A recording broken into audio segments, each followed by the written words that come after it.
Kasado na ngayong araw ang magkabilaang clearing operations matapos ang serye ng landslides sa ilang bayan ng Nueva Vizcaya nitong mga nakalipas na araw dahil sa mga pag-ulan. Sa panayam ng Bombo Radyo Kawayan kay LDRRM Assistant Mary Christine Olog, sinabi niya na possible na ang halos lahat ng mga pangunahing daan sa lalawigan. Anya bagamat nakapagtala ng ilang serye ng landslides sa mga bulubunduking bahagi, nakipag-ugnayan na sila sa DPWH para sa clearing operations.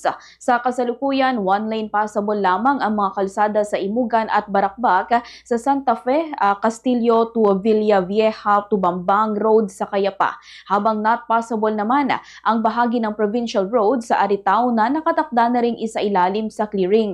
Binabantayan din ngayon ang mga lugar na posibleng makaranas pa ng rain-induced landslides, kabilang ang Santa Fe, Cebu, Jadi, Aritao, Alfonso Castañeda at ang Baguio. Wala namang naitalang residente na kinakailangang ilikas dahil sa mga pagguho ng lupa. Hindi rin inaasahan ang matinding trapiko sa mga one-lane passable areas sa Santa Fe at Jadi, subalit posible pa rin magkaroon ng moderate traffic lalo na sa oras ng dagsa ng mga sasakyang palabas ng lalawigan. Ganito ang bahagi ng pahayag ni LDRRM Assistant Mary Christine Olog.